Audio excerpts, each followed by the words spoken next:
사랑하는 추업제위회 성도 여러분, 유튜브 시청자, 구독자 성도 여러분 반갑습니다. 김정빈 목사입니다. 간밤에도 평안히 잘 주무셨습니까? 오늘은 2026년 8월 21일 금요일 아침입니다. 오늘도 주 안에서 복된 하루 되시기를 주의 이름으로 축원드립니다. 제가 기도하고 오늘의 말씀 묵상을 시작합니다.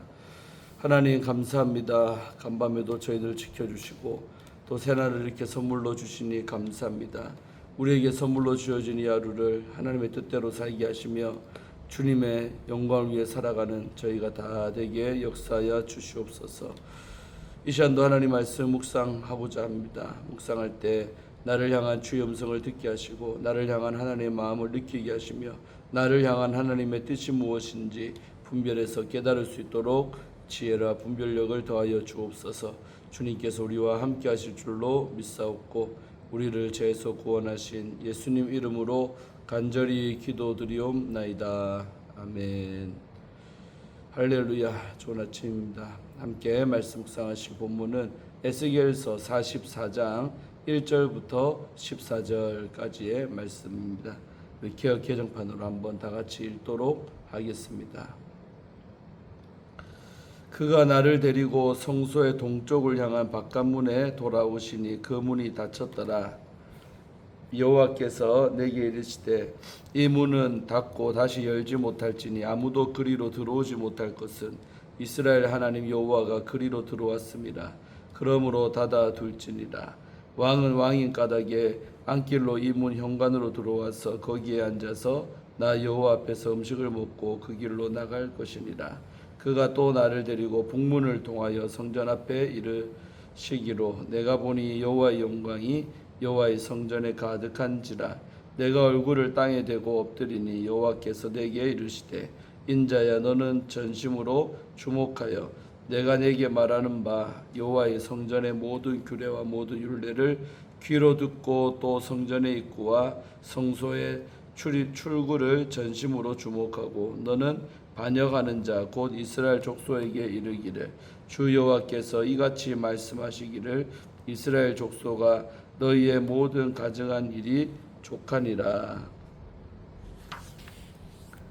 너희가 마음과 몸에 할례 받지 아니한 이방인을 데려오고 내 떡과 기름과 피를 드릴 때에 그들로 내 성소 안에 있게 하여 내 성전을 더럽힘으로 너희의 모든 가증한 일 외에 그들이 내 언약을 위반하게 하는 것이 되었으며 너희가 내 성물의 직분을 지키지 아니하고 내 성소에 사람을 두어 너희 직분을 대신 지키게 하였느니라. 주 여호와께서 이같이 말씀하셨느니라. 이스라엘 족속 중에 있는 이방인 중에 마음과 몸에 할례를 받지 아니한 이방인은 내 성소에 들어오지 못하리라. 이스라엘 족속이 그릇 행하여 나를 떠날 때에 레위 사람도 그릇 행하여 그 우상을 따라 나를 멀리 떠났으니 그 죄악을 담당하리라. 그러나 그들이 내 성소에서 수종들어 성전문을 맡을 것이며 성전에서 수종들어 백성의 번제 희생물과 다른 희생물을 잡아 백성 앞에 서서 수종들게 되리라. 그들이 전에 백성을 위하여 그 우상 앞에서 수종들어 이스라엘 족속이 죄악에 걸려 넘어지게 하였으므로 내가 내 손을 들어 쳐서 그들이 내 그 죄악을 담당하였느니라. 주 여호와의 말씀이니라. 그들이 내게 가까이 나와 제사장의 직분을 행하지 못하며 또 내 성물고 지성물에 가까이 오지 못하리니 그들이 자기의 수치와 그 행한 바 가증한 일을 담당하리라. 그러나 내가 그들을 세워 성전을 지키게 하고 성전의 모든 수종드는 일과 그 가운데서 행하는 모든 일을 맡기리라. 아멘. 예, 오늘도 먼저 본문 말씀을 주의할 때 은혜 받으시기를 바랍니다. 자, 오늘 1절에서 3절까지의 말씀의 내용은 동문의 폐쇄와 군주의 특권이 나오고 있습니다. 안내자는 에스겔을 데리고 성소의 동쪽을 향하는 바깥문으로 돌아왔는데 그 동문은 굳게 닫혀 있었습니다. 이 동문은 하나님의 영광이 성전으로 들어오실 때 통과하셨던 바로 그 문입니다. 하나님은 에스겔에게 이 문을 닫고 다시는 열지 못한다라고 말씀을 하셨습니다. 그 이유는 하나님의 절대적인 초월성과 존엄성을 수호하기 위해 하나님이 출입하시는 문을 인간의 통로로 삼을 수 없기 때문입니다. 하지만 왕에게는 동문에 관한 특권이 주어집니다. 왕은 동문의 현관으로 들어와 그곳에 앉아 여호와 앞에서 음식을 먹을 수가 있습니다. 하나님은 새로운 시대의 지도자에겐 큰 특권을 주셨습니다. 자, 4절과 5절, 2절은 성전의 규례의 엄수 명령이 나옵니다. 에스겔은 안내자 인도를 따라 동문이 아닌 북쪽 문을 통해 성전 앞에 이르러서 성전에 가득한 여호와의 영광 앞에서 땅에 엎드립니다. 하나님은 전해 주실 계시가 중요하기 때문에 에스겔에게 전심으로 주목하고 귀로 들으라고 말씀을 하십니다. 그 계시의 내용은 여호와의 성전의 모든 규례와 모든 율례로 하나님의 거룩한 성소에 들어올 자격이 있는 자에 대한 엄격한 구별에 관한 것입니다. 거룩한 성전은 그 안을 출입하는 예배자와 사역자들의 정결함에 의해 보존되기 때문입니다. 6절에서 8절 우리 석절의 말씀은 이스라엘의 가증한 일, 이방인을 데려옴이 관한 내용이 나오죠. 여호와께서는 이스라엘 족속을 반역하는 자라고 말씀을 하시며 그들이 과거 예루살렘 성전에서 범했던 죄악을 고발하십니다. 그들의 반역의 내용은 마음과 몸에 할례를 받지 아니한 이방인을 하나님의 거룩한 성소에 데려와서 성전을 더럽힌 것입니다. 그들의 죄악은 내 떡과 기름과 피를 드릴 때에 그들로 내 성소 안에 있게 한 것이었습니다. 이방인들의 맡긴 일은 무엇인가? 고대 이스라엘 왕정 시대에는 성전의 구준일이나 성전 경비를 위해 이방인 용병이나 가나안 출신의 노예들을 고용하는 관행이 있었던 것으로 보입니다.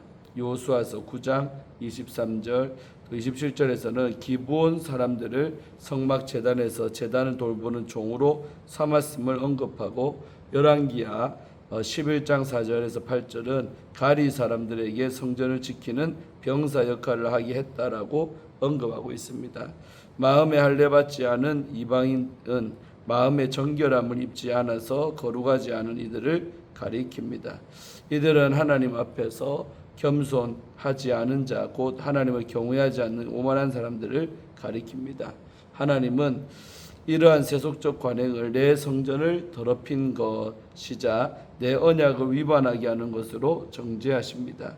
이스라엘 제사장들은 마땅히 스스로 감당해야 할 여호와의 거룩한 직분을 힘겹고 번거롭다는 이유로 이방인들이 대신하게 만들었습니다. 하나님께 드려지는 희생제물, 떡, 기름, 피죠. 이 희생제물이 영적으로 철저히 단절된 이방인들의 불결한 손을 거쳐 바쳐지는 이 끔찍한 제의적인 혼합주의야말로 하나님의 분노를 촉발하여 이스라엘이 멸망한 핵심 원인이었습니다. 9절에서 11절 석절의 말씀은 이방인 출입 금지와 레위인 징벌이 나옵니다. 이제 과거와 달리 어떠한 경우에도 마음과 몸에 할례를 받지 아니한 이방인은 결코 성소에 발을 들여놓을 수 없다는 규정이 제시가 됩니다. 육체적 할례뿐 아니라 마음의 할례 곧 언약적 순종을 갖추지 못한 세속의 침투를 완전히 차단하신 것입니다. 그렇다면 이방인들이 맡았던 성전 안에서 허드렛 일과 수종을 드는 직무는 누가 맡아야 하는가? 이는 레위인들에게 할당됩니다. 이방인들을 성전 봉사에 끌어들인 책임은 레위인들이 지게 됩니다. 그 이유는 과거 이스라엘 백성이 하나님을 버리고 우상을 숭배할 때 백성을 진리로 이끌어야 할 책임이 있었던 레위인들 역시 백성과 함께 우상을 따라갔기 때문입니다. 여호와께서는 이 배도의 책임을 물어 그들이 그 죄악을 담당하리라고 선고하십니다. 이 징벌은 그들이 제사장의 자리에서 강등되고 새로운 수종을 맡게 되는 형태로 나타납니다. 그들은 과거 이방인 노예들이 담당했던 비천한 성전 직무, 곧 성전의 문을 지키는 문지기 역할과 백성이 가져온 희생제물의 가죽을 벗기고 각을 뜨는 도축 작업을 전담하게 됩니다. 이는 죄에 대한 공의로운 심판인 동시에 그들이 성전 바깥으로 완전히 내쳐지지 않고 여전히 거룩한 뜰 안에서 섬길 수 있게 하시는 긍휼의 조치이기도 합니다. 자, 우리 12절부터 14절 석절의 말씀은 제사장의 이 권한 박탈과 성전 봉사의 분담이 나옵니다. 사독 가문 제사장을 제외한 모든 레위 사람의 직무에 관해 언급을 합니다. 그들은 전에 이방 사람들이 행했던 일들을 수행해야 하고 또 번제단에 제물을 얻는 제사장의 일은 수행하지 못합니다. 왜 이렇게 신분이 강등이 되었는가? 레위인들은 이스라엘 백성이 우상 앞에서 범죄하도록 부추기고 방조했습니다. 그 결과 레위인들이 영구적으로 잃어버리게 된 특권은 다음과 같습니다. 첫째로 그들은 제단에 가까이 나와 여호와를 섬기는 제사장의 직분을 박탈당합니다. 둘째로 번제나 소제 등의 지성물에 접근할 권한을 잃어버립니다. 우상으로 더러워진 모습으로 여호와의 거룩한 임재의 핵심에 접근하는 것을 금하려는 처사입니다. 레위인들이 대신해야 할 직무는 무엇입니까? 내가 그들을 세워 성전을 지키게 하고 성전의 모든 수종드는 일을 맡기리라. 이방인들이 쫓겨난 그 빈자리를 징계받아 낮아진 레위인들이 채우게 된 것입니다. 예배의 가장 굳은 일을 섬기며 묵묵히 성전을 지키는 이들의 새로운 직무는 새 예루살렘의 거룩한 예배를 원활하게 돌아가게 하는 필수 사역이 됩니다. 이 일들이 성전의 중심 직무는 아니지만 성전에서 수종드는 중요한 일을 맡아보게 되었기에 레위 사람들은 감사해야 합니다. 하나님은 거룩함을 훼손하는 이방의 세속적인 요소를 완전히 추방하실 뿐 아니라 레위인들의 과거 죄를 언급하고 그들에게 알맞은 새로운 직무를 맡기심으로 성전의 재편성 청사진을 완료하신 것입니다. 아멘. 주회는 마쳤습니다. 실패한 자도 다시 부르시는 하나님이라는 주제를 갖고 말씀 나눌 때 은혜 받으시기를 바랍니다. 오늘 본문은 이스라엘을 거룩한 사명으로 다시 부르시는 하나님의 말씀입니다. 하나님은 실패한 레위인을 책망하시고 그들을 다시 사명의 자리로 세우십니다. 하나님은 실패한 자를 버리지 않으십니다. 다시 일으키시고 다시 세우십니다. 실패한 자도 다시 부르시는 하나님 앞에서 우리는 어떤 믿음으로 서야 할까요? 첫째로 하나님은 늘 우리와 함께 하십니다. 1절에서 3절 말씀 중심으로 보시면 에스겔은 굳게 닫힌 동문 앞에 섭니다. 하나님은 이 문은 닫고 다시 열지 못할 것이며 아무도 그리로 들어오지 못할 것이라고 말씀하십니다. 이스라엘의 하나님 여호와께서 바로 이 동문을 통해 들어오셨기 때문입니다. 문을 닫으신 것은 하나님이 다시는 이 자리를 떠나지 않으시겠다는 선언이었습니다. 닫힌 문은 단절이 아니라 영원한 동행의 약속이었습니다. 때로 우리는 인생의 닫힌 문 앞에 섭니다. 내가 원하는 길로 가지 못할 것 같아 답답해합니다. 그러나 하나님이 어떤 문을 닫으시면 그것은 더 나은 것을 지키기 위한 임무입니다. 동문을 닫은 것은 하나님의 영광이 그 자리에 머물시게 위함입니다. 닫힌 문은 우리를 막는 것이 아니라 하나님 우리와 함께 계시겠다는 표시임을 기억하시기 바랍니다. 그 신뢰 위에서 오늘을 걸어가시는 성도님들 되기를 기도합니다. 둘째로 우리는 하나님이 기뻐하시는 예배를 드려야 합니다. 4절에서 8절 중심으로 보시면 하나님은 에스겔에게 성전의 모든 규례와 율례를 마음에 두라고 명령하십니다. 그리고 이스라엘의 죄를 책망하십니다. 이스라엘은 마음과 몸의 할례를 받지 않은 이방인들을 성전 안으로 들여 하나님의 성전을 더럽혔습니다. 자신들이 감당해야 할 거룩한 직무를 다른 이들에게 맡긴 것입니다. 이것은 하나님과의 언약을 깨뜨린 범죄였습니다. 예배는 하나님이 정하신 방식대로 드려져야 합니다. 편의나 관습이 아니라 하나님의 뜻이 기준이 되어야 합니다. 우리는 때로 예배를 나의 필요를 채우는 시간으로 여깁니다. 내가 은혜 받고 위로받기 위해 예배의 자리를 찾습니다. 그러나 예배의 중심은 하나님의 영광입니다. 나의 기준이 아닌 하나님의 뜻 앞에 나 자신을 내려놓는 것이 예배의 출발점입니다. 그 자리에서 하나님의 영광을 구하는 성도가 되시기를 바랍니다. 마지막으로 셋째로 하나님은 연약한 우리를 사용하십니다. 우리 9절로 14절까지 중심으로 보시면 하나님은 레위인들의 역할을 새롭게 규정을 하십니다. 레위인들이 이스라엘을 죄로 이끄는 데 일조했기 때문입니다. 하나님은 제단을 담당하는 직무를 그들에게서 거두십니다. 다만 그들을 완전히 내치지 않으시고 성전 문을 지키며 백성 앞에 서서 섬기는 역할을 그들에게 맡기셨습니다. 실패가 가져온 결과 안에서도 그들이 새롭게 감당할 자리를 주신 것입니다.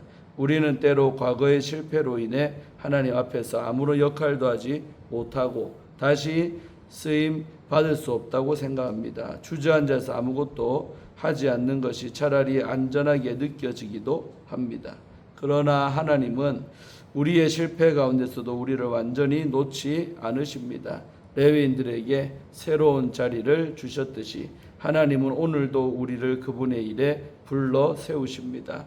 과거의 실패에 주저하지 말고 하나님이 허락하신 자리에서 신실하게 섬기는 성도가 되시기를 간절히 소망합니다. 사랑하는 우리 초업제교회 성도 여러분, 또 우리 유튜브 성도님들, 하나님이 닫으신 문은 우리와 영원히 함께 계시겠다는 약속입니다. 성도가 드리는 예배의 중심은 나의 필요가 아니라 바로 하나님의 영광입니다. 나의 기준이 아닌 하나님의 뜻을 구하며 예배의 자리에서 서는 성도가 되시기를 바랍니다. 또한 하나님은 실패 가운데서도 우리를 놓지 않으십니다. 하나님과 동행하며 그분이 기뻐하시는 예배를 드리고 허락하신 자리에서 신실하게 섬기는 성도가 되시기를 축복합니다. 아멘. 우리 마지막으로 이권희 목사님이 쓰신 이기는 신앙이라는 책의 일부분 읽어드리고 마치려고 합니다. 중국 청나라 말 태평천국에 난이 일어났습니다. 아편전쟁으로 인해 거액의 배상금을 지불해야 했던 청나라는 가혹한 세금 징수로 농민들의 생활이 극도로 피폐해진 상황이었습니다. 이때 홍수전이라는 인물이 지상천국을 건설한다는 명분으로 농민들을 선동해 난을 일으켰습니다. 이를 진압한 장수가 바로 중국본이었습니다. 처음에는 중국본도 반란군을 제압하지 못하고 전쟁에서 계속 패배했습니다. 그런데 한풍제 황제가 이전 장수들과는 달리 그를 곧바로 처형하지를 않았습니다. 그 이유가 무엇이었을까? 중국본 이전의 장수들은 황제에게 연전연패라고 보고했지만 중국본은 연패연전이라고 보고했습니다. 연전연패는 전쟁하고 있지만 계속 지고 있다는 의미이고 연패연전은 지고 있지만 계속 싸우고 있다는 뜻입니다. 중국본의 보고를 받은 황제는 그의 용기에 감탄하며 증원군을 보냈습니다. 결국 중국본은 황제의 신임과 지원을 힘입어 태평천국의 난을 제압하게 되었습니다. 지혜의 왕 솔로몬은 잠언 24장 16절에서 대저 의인은 7번 넘어질지라도 다시 일어나려니와 악인은 재앙으로 말미암아 엎드려지느니라 고 말합니다. 의인도 넘어질 수 있지만 그럼에도 다시 일어선다는 교훈이죠. 하나님의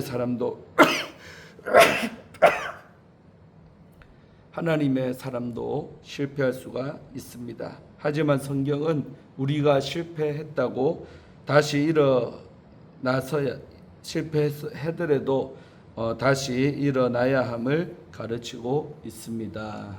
아멘. 예, 중국본의 말이 참 너무 은혜가 참 되었습니다. 개인적으로.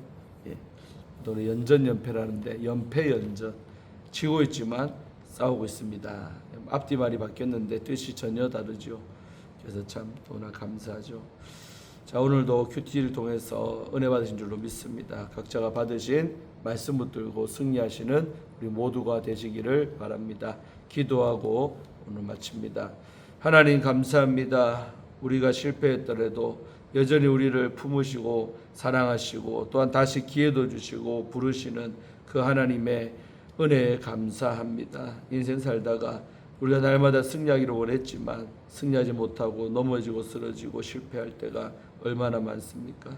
그러나 하나님은 그런 실패의 자리에서도 결코 낙심하지 말고 다시 일어서라고 용기를 불어넣어 주시는 하나님이심을 믿습니다. 오늘도 이 은혜가 필요한 성도들이 많습니다. 이런 하나님을 믿고 또다시 백전불굴의 정신으로 또 7.8기의 믿음으로 승리하는 저희가 다 되게 역사하여 주시옵소서. 오늘 이 하루도 그렇게 힘있게 살아갈 수 있도록 함께하여 주시옵소서. 모든 것 주님께 의탁하옵고 우리를 죄에서 구원하신 예수님 이름으로 간절히 기도드리옵나이다. 아멘.